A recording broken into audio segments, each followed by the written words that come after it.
예수님의 공생의 사역을 보시면 첫째는 예수님께서 30년 동안을 한 개도 기적을 안 행하시고 가만히 기다리셨다는 거예요.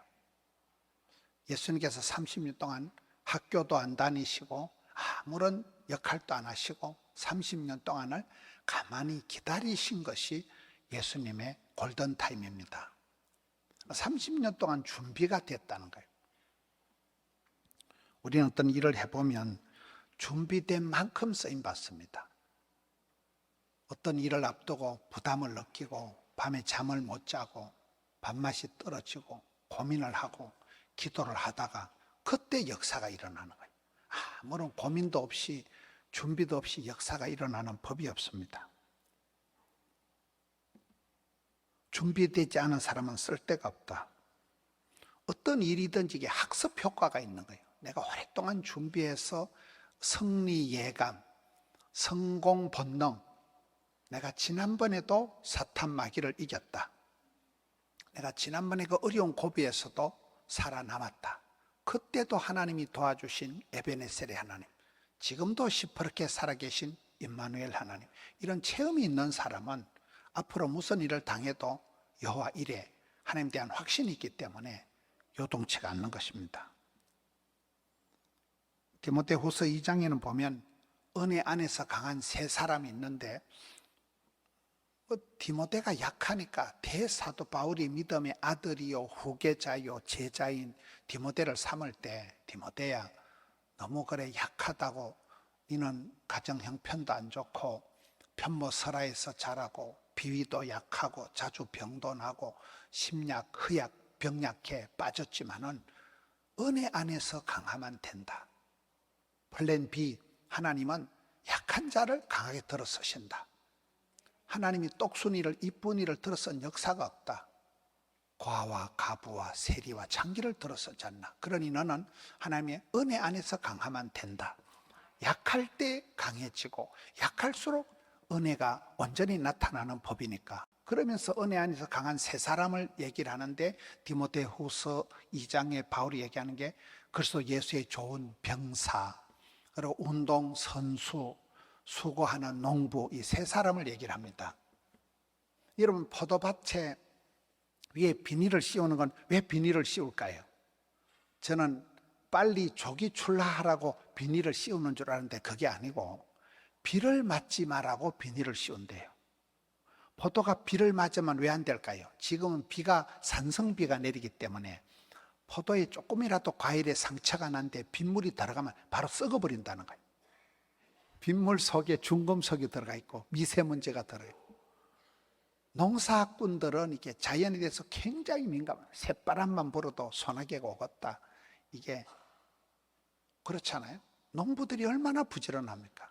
저는 아버지가 농사를 지어서 가난한 농부의 아들이라는 게 자랑스러운 거예요.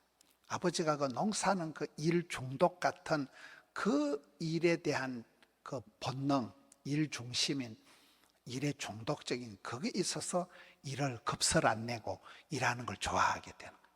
아버지가 농사꾼이라는 거예요. 우리가 결국은 사람 농사, 자식 농사, 건강 농사 다 농사거든요. 수고하는 농부를 봐라. 운동 선수를 봐라. 군인 아저씨들 봐라. 평생을 훈련하고 준비하지 않냐. 농사가 여러분 한 열매를 맺기까지 추나 추동, 봄, 여름, 가을, 겨울을 그렇게 준비를 하고 주구장창 들판에 가서 일하는 농부의 손길에 의해서 과일이, 곡식이, 열매가 우리 손에 들어오는 것과 같다는 거예요. 준비가 철저히 돼야 되는구나. 예수님께서는 30년 동안을 가만히 준비하셨다는 거예요. 준비 중에 최고의 준비가 뭐냐? 회개래요, 회개. 지금과 같은 스타일을, 습관을 뜯어고치고 회개하라는, 회개가 가장 큰 준비라는. 포회가 있잖아요. 회개하면 회복되고 항복하면 행복해지고 해석이 되면 해결이 되고 해산의 수고를 치르면 새 생명이 태어난다는 거예요. 예수님이 공생의 사역을 꼴랑 3년을 하셨는데 3년에 10배가 되는 30년 동안을 한 개도 기적을 안 행하시고 가만히 기다리셨다는 거예요. 충분한 준비 과정이 이게 골든타임이라는 거예요. 두 번째는 예수님께서 오늘 세례를 받고 물에서 올라오시는 것이 오늘 본문의 시작입니다. 여러분, 세례 받는다는 것은 씻음 받는 것이 세례 받는 것인데, 성령으로 잉태되신 예수님은 죄가 없어요. 예수님은 씻음 받을 세리머니를 할 이유가 없어요. 원죄가 없으신 성령으로 잉태되신 예수님께서 뭐 때문에 세례를 받을까요? 형식도 중요하다는 거예요.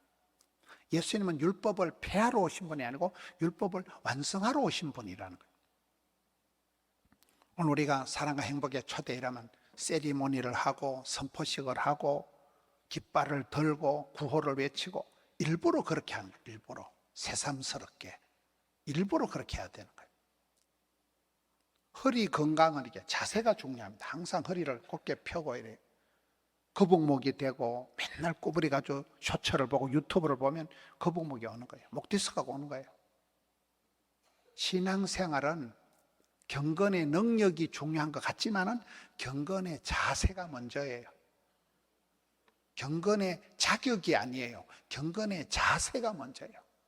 믿음의 선배들은 금식을 선포하고 두 손 들고 엎드려서 눈물을 질질 흘려가면서 기도할 때, 부르짖을 때 그때 하나님이 역사하시는 것이지, 목사라고 기도가 덜렁 응답되고 집사라고 안 되고 그게 아니라는 거예요. 자격이 아니라 자세다. 형식이 형식, 껍데기가 중요해요. 껍데기가. 그래서 예수님께서는 안 받아도 되는 세례를 받으신다는 거예요. 죄가 없는 예수님이시지만은 제 씻음 받는 세례식을 통하여서 저와 여러분의 죄를 감당하시려고 당신이 형식을 감당하신다는 거예요. 아, 이게 세례를 받고 물에서 올라오시는구나. 여러분, 우리가 어떤 일을 하기 전에 형식을, 폼을 잘 잡아야 되는 이유가 그런 거예요. 해마다 하는 사랑과 행복의 초대 같지만은 일부러 부담스럽게, 일부러 거창하게 하는 거예요. 그때 부담을 느끼고 전도대원들이 깃발을 들고 이름을 적고 적자 생존, 엄청 부담, 한계 초월, 기적 연출, 그렇게 되는 거예요. 꿈을 꾸면 꿈이라도 빵실하게 목표를 세게 정해야 돼요. 주여 100명을 붙여주옵소서. 그러면 한 2명 돼요. 2명. 목표를 설정을 하고 그 다음에 적자 생존해서 그걸 막 냉장고에 붙여놓고 막 보면서 기도하면 엄청 부담이 돼요. 밤에 잠이 안 와요. 내가 잘못 적었다. 괜히 많이 적어가지고 큰일 났다. 부담이 돼야 돼요. 부담이 안 되는 건 사명이 안 돼요. 부담이 되고 고민을 하다 보면 하나님이 사람을 생각나게 하시고 사람을 붙여주시는 거예요. 제가 얼마 전에 어디 집회를 갔는데 어떤 분이 편지를 하나 주시더라고요. 그래서 제가 와서 뜯어보니까 그분이 그 도시의 복국집 사장님이요. 복국 알아요? 복국집 사장님인데 자기 오빠가 그 복국집 사장님 권사님인데 오빠가 연세가 70이 넘었는데 해운대에 사는데 변호사래요. 변호사라는 말은 똑똑하다는 거야, 안 똑똑하다는 거예요? 이 똑똑한 오빠야가 교회를 안 다닌대요. 여동생은 권사인데. 그래서 그 오빠야 주소하고 전화번호를 적어놓고 돈을 10만 원 넣어놓고 요거는 오빠야를 만나서 밥을 사 먹으면서 전도하라고 넣는 거예요. 제가 부담이 콱 되는 거예요.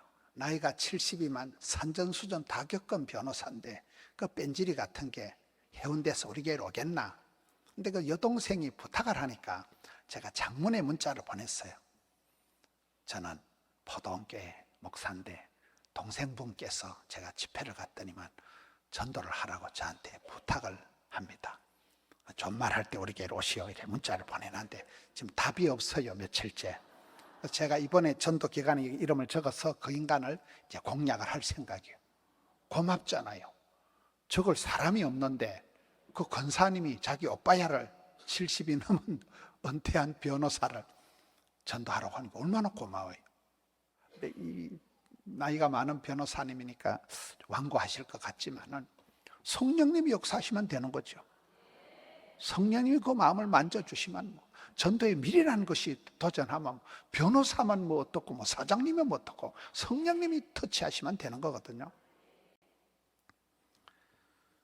유대인들이 강한 이유는 절기를 잘 지킨다는 거예요. 형식을 잘 지킨다는 거예요. 유월절, 초막절, 장막절.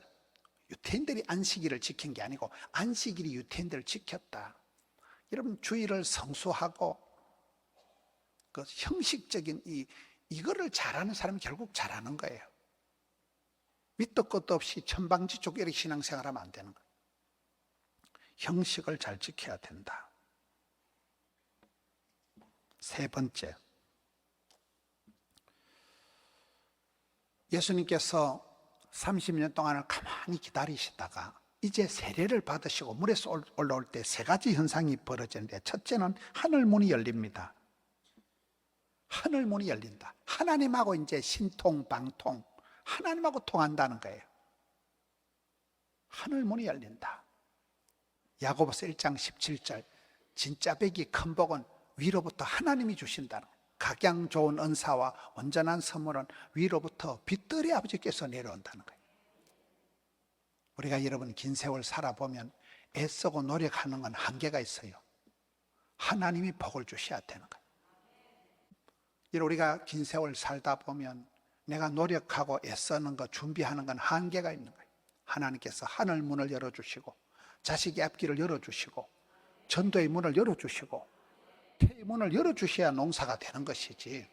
그래서 이게 예수님이 일을 시작할 때 애시당초에 하늘 문이 활짝 열렸다. 하나님하고 신통, 방통, 신통, 인통, 물통, 사통, 밥통. 하나님과 내가 통하면 인통, 인간관계가 통하고, 물통, 재물관계가 통하고, 사통, 일이 통하고, 밥통, 소화가 잘 되겠죠.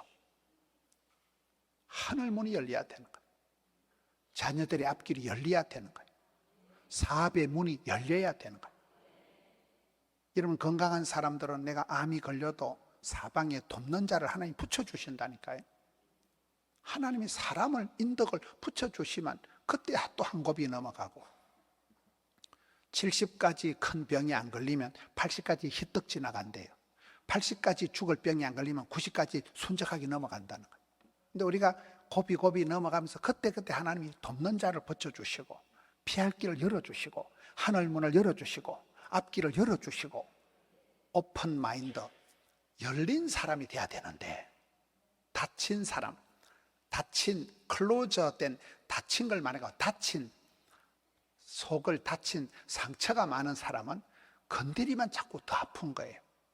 요셉처럼 엄마가 어릴 때 죽고 형님들한테 배신을 당하고 해도 내가 상처, 트라우마가 안 된 사람은, 요셉이 용모가 아름답고 준수했던 것처럼 믿음의 사람은 그런 사람이에요. 하늘 문이 열리고 앞길이 열리고 태의 문이 열리고 사업의 문이 열린 사람은 속에 트라우마가, 상처가, 다친 흔적이 없기 때문에 그렇다는 거예요. 우리가 그런 열린 사람이 돼야 되지 닫힌 사람이 되면 안 된다. 다니엘 보세요. 끌려가고 팔려가고 망하고 그런 가운데서 예루살렘을 향하여 창문을 열고, 오픈 윈도우, 그 포로 주제에 창문이라도 열고 기도할 때 하나님이 10대 후반에 질질 끌려가서 80대 후반까지를 오래오래 길게 곱게 형통한 사람이 된 게 다니엘이잖아요. 여러분 어떻습니까? 우리가 기도할 때 하나님이 하늘문을 열어주십니다. 앞길을 열어주십니다. 이 기도의 권능에 하나님의 보좌를 움직이는 거예요. 내가 애쓰고 준비하는 건 한계가 있는 거고, 하나님이 하늘문을 열어주시고, 포동교회가 덕천성전 아담한 데서 하명 찍고, 금곡 드림센터 찍고, 지금 양산 찍고, 양산 지금 선교센터가 골격이 다 올라갔어요. 그 주변이 음악 분수 공원이 바로 옆에 붙어 있어요. 지하철역에서 걸어서 금방이에요. 너무 위치가 좋아. 너무 좋아. 옆에 바로 옆에 또 양산 부산대학병원이 있고, 아플 때 가기 좋고 너무 좋다니까요. 우리 대표 교회학교 브랜드는 유현태 장로님이 하는 덕천중고동. 우리가 그런 부서가 없어요. 하명성전 볼 때마다 포도원의 강남 스타일 얼마나 멋있어요. 하명성전, 드림센터, 꿈의 현상소, 양산 선교센터가 환상적입니다. 우간다에서 제일 큰 교회거든요. 우간다에서. 얼마나 감사합니까? 하나님이 하늘 문을 주시고 동서남북을 전후 좌우를 열어주시니까 열방을 향해서 막 거침없이 담대하게 뻗어나가는 거잖아요. 아, 이게 하늘 문이 열렸다. 닫히면 죽습니다. 열려야 됩니다. 연세가 드셔서 자녀들이 시집 장가가고 며느리가 들어오고 사위가 들어올 때도 하나님이 태의 문을 열어주셔야 되는 거예요. 애 쓴다고 애가 나오는 게 아니에요. 그 태의 문을 열어주시고 포도원교회 전도의 문을 활짝 열어주시면. 네 번째, 여러분 예수님께서 30년 계실 동안에는 한 개도 기적을 안 행하셨어요. 이때 하늘문이 열리고 성령이 임하시고 난 이때부터 예수님이 온갖 기적을 행하시고 귀신을 쫓아내고 역사가 벌어집니다. 우리의 일생이 힘으로 능으로 깡으로 돈으로 안 되고 주의 영으로 되는 것입니다. 오직 성령이 임하실 때 권세와 능력을 받고, 오순절에 성령이 임하실 때 그 돌깡패 같던 천방지축 날뛰던 베드로가 완전히 변화되어서 계집아이 앞에서 거짓말하고 도망갔던 베드로가 내가 사람 말을 들을까 하나님 말을 들을까, 그리고 그가 설교할 때 하룻밤에 3,000명이 회개하는, 그렇잖아요. 역사가 벌어지는 거예요. 성령의 역사입니다. 여러분, 우리가 나이가 들어가면서 힘으로 능으로 깡으로 돈으로 살아가는 삶을 포기하고 성령을 의지하고 성령보다 앞서지 말아야 돼요. 그게 믿음의 사람이에요. 성령과 함께 하지 않은 것은 다 헛된 일이에요. 헛된 것을 구하고 거짓을 구하던 세월을 청산하고 회개하라. 오직 성령의 충만을 받아라. 회개하고 난 뒤에, 여러분 예수님께서 30년 동안 한 개도 기적을 안 하셨지만은 세례를 받으시고, 이 형식적인 거지만 세리머니를 하고 껍데기라도 형식이라도 잘하고, 그리고 예수님께서 세례를 받고 물에서 올라오실 때 하늘문이 열리고 성령이 임하면서 본격적인 3년 동안 사역하셨지만 온 세상을 다 구원하고 다 이루었다. 피니시. 구원 사역을 완성을 하시는 거예요. 여러분, 성령님 안녕하시냐? 성령을 해방하지 마라. 내가 어떨 때 말을 할 때 안 됩니다. 그거 절대 안 됩니다. 이게 내가 합리적이고 과학적일 수는 있지만은 성령을 해방하는 말은 절대로 용서를 못 받는다는 거예요. 성령을 해방하지 말라는 거예요. 성령을 근심되게 하지 말라는 거예요. 여러분, 한국 사람이 제일 좋아하는 성경이 저 성경이에요. 항상 기뻐하라, 쉬지 말고 기도하라. 저 말씀 바로 뒤에 붙어있는 말씀이 19절에 성령을 소멸치 말고, 저는 그걸 62년 만에 알았어요. 62년 전에는 그걸 몰랐어요. 저게 저 붙어있는가를. 62살에 깨달은 게, 아, 성령을 소멸하면 기뻐, 바빠, 예뻐가 안 되는구나. 그래서 믿음의 선배들은 오직 성령이 마시면, 구할 때 성령의 충만함을 받을 때 기뻐, 바빠, 예뻐가 가능하구나. 그걸 깨달았습니다. 여러분, 생힘을 쓴다고 되는 게 아니에요. 내가 혈기를 부린다고 되는 게 아니에요. 성령보다 앞서지 마라. 오직 성령의 충만함을 받아라. 예수님께서 성령이 비둘기같이 임하시면서부터, 이때부터 예수님께서 본격적인 구원 사역을 스타트하셨다는 거예요. 여러분, 삶에 기적이 안 일어나는 것은 성령으로 말미암지 않기 때문에 그런 거예요. 땅끝까지 끝날까지 복음을 전할 때 고난을 당하면 그때 성령의 권세와 능력이 나타난다는 거예요. 오늘 말씀에 마태복음 3장 16장 17절 10절을 지나고 4장 1절이 어떻게 됩니까? 예수님께서 마귀에게 이끌려 광야로 가서 시험을 받았을까요? 성령에게 이끌려 광야로 가서 마귀에게 시험을 받았을까요? 요거 헷갈리는 사람 많습니다. 많은 사람들이 예수님이 마귀에게 끌려서 시험 받았다고 생각하기 쉬워요. 아니에요. 성령님에게 이끌려서 광야로 가서 마귀에게 시험을 받았기 때문에 초전박살, 기선제압이 가능한 거예요. 성령보다 앞서지 말아라. 성령님의 역사 중에 견인이라는 견인이 차가 퍼졌을 때 레카차가 와서 질질 끌고 가듯이 성령님은 우리를 그렇게 인도하신다. 질질 끌고 가 견인해 간다는 거예요. 강력하게 인도하신다는 거예요. 지옥에 갈 자유도 없을 만큼 강력하게 인도하신다. 그래서 성령의 인도하심을 받아라. 성령의 이끌림을 받아라. 성령보다 앞서지 마라. 이게 성령이 임하실 때에 우리가 본격적인 일을 할 수가 있습니다. 그리고 마지막 5번째는 하늘의 소리를 들어야 되는 거예요. 내 사랑하는 아들아, 내 기뻐하는 자라. 하늘의 소리를 들어야 돼요. 사람 말을 들으면 시험이 들고 하나님의 말씀을 들으면 은혜를 받고, 사람을 보며 세상을 볼 땐 반드시 시험 드는 거예요. 항상 눈을 들어, 귀를 열어 하늘의 소리를 들으려고 애를 써야 돼요. 왜 예수님께서 내 사랑하는 아들아, 내 기뻐하는 자야, 이 소리를 하는 순간 예수님의 사역이 끝나버린 거예요. 여러분, 사랑받고 은총받으면 끝나버리는 거예요. 그렇잖아요. 우리 딸, 우리 사랑하는 아들, 그러면 끝나버리는 거예요. 그 아빠가 뒤에 있으면, 그 엄마가 뒤에 있으면 우리 딸 아무 걱정하지 마라. 그 사랑받는 딸, 주님의 기쁨이 되는 아들, 이 하늘의 소리가 들려왔다는 거예요. 그러면 행복한 거잖아요. 하나님의 본심은 저주가 아니고 축복이더라고요. 하나님의 본심은 심판이고 구원입니다. 온갖 열방을, 만국을 심판하신 하나님이지만 그 중에 남은 찌끄레기 같은 거라도 플랜 B를 통해서라도 얼마든지 구원 회복시키시는 분이 이사야의 하나님이거든요. 어떤 애비가 자식이 생선을 다한테 뱀을 주냐는 거예요. 부모님의 심정은 오매불망 내 새끼, 내 애기들이 잘 된다면 뭐든지 할 수 있는 게 엄마 아빠잖아요.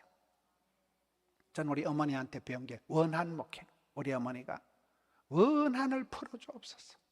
과부가 돼가지고 맨날 울고, 어릴 때는 엄마 소리만 들어도 우울증이 재발할 것 같았어요. 망할 놈을 짓고서, 재수없는 짓고서 싶었는데 세월이 지나고 나니까 우리 엄마처럼 그렇게 지혜롭고 엄마처럼 엣지 있고 그런 여자를 본 적이 없네. 그 엄마의 그 눈물, 원한을 품고 우리 셋째 아들을 위해서라면 뭐든, 제가 삶은 땅콩을 좋아한다고 우리 엄마가 그 넓은 밭에 저를 위해서 땅콩을 한 줄을 심어요. 셋째 아들을 위해 가지고. 제가 좋아하는 것만 심는 거예요. 이놈아 설교 다니는데 뭐 산초기름이 좋다고. 산초기름 알아요? 시골에 가시밭에 그 산초기름. 엄마가 심장도 안 좋고 투석을 하는데도 산초기름 딴다고 86세 된 할매가 산에 기어 올라가가지고 엄마 이거 따다 구부러지면 뒤져 하지 마라 해도 이놈아 네가 뭘 안다고 요거를 저녁에 자빠져 자기 전에 한 모금씩 마시라 이래가지고 주는데 어떻게 제가 설교를 못하겠어요. 어떻게 우리 어머니가 예배당 다지고 여기 오셔가지고요 여기를 붙잡고 기도라. 여기를 붙잡고 아이고 우리 아들 저 멍청한 아들이 이래 예배당도 지고 이놈아 여기서 설교할 때 니까지 거는 신통찮아도 하나님이 성령의 기름 부어주셨어. 우리 엄석희 집사님이요 셋째 아들을 놓고 여기서 통성으로 기도를 하고는 시골로 팽 내려가시는 거예요. 그 엄마의 등살, 엄마의 눈물 때문에 이만큼 목회를 하는 거지요. 그런 엄마가 어디 있겠어요. 여러분, 그러니 저희 어머니는 우리 아들은 막 최소한 국회의원은 하겠다 늘 그러셨거든요. 나는 국회의원 안 됐지만 국회의원 앉혀놓고 설교하면 되는 거지 뭐. 그래 어머니의 눈물이, 어머니의 기도가 그렇게 중요해요. 항상 어머니의 관심은 오매불망 내 새끼. 하늘에 계신 우리 아버지 하나님께서 불의한 재판관도 소원을 들어주는데 하늘이 이젠 전복해서 택한 백성들의 밤낮 부르짖는 원한을 속히 들어주신다는 거죠. 좋으신 하나님, 그 하나님이 우리를 향해서 내 사랑하는 딸, 내 사랑하는 아들, 내 기뻐하는 자, 이 말씀을 들려주시기 때문에 우리가 어떤 순간에도 힘이 나고 반드시 잘 됩니다. 하나님은 합력해서 선을 이루십니다. 못 고칠 병이 없습니다. 반드시 우리는 천국에 들어갈 것입니다. 그 하늘에 사랑하는 딸아, 사랑 아들은 이 음성을 듣고 여러분 가정의 하늘문이 열리고 자녀의 앞길이 열리고 건강의 문이 열리고 사업의 문이 열리고 힘으로 능으로 안 되는 세상에 주여 성령으로 충만하게 역사하여 주옵소서. 하늘의 음성을 듣고 다시금 일어나기를 원합니다. 세상의 뉴스를 들어보면 온통 전쟁과 소문과 태풍과 안 좋은 우울한 소식이 많지만 하늘의 소리를 듣고 세미한 소리를 듣고 사랑의 메시지를 듣고 우리도 사랑의 방언을 천국 방언으로 응답하는 우리 모든 성도님들 되시기를 축원합니다.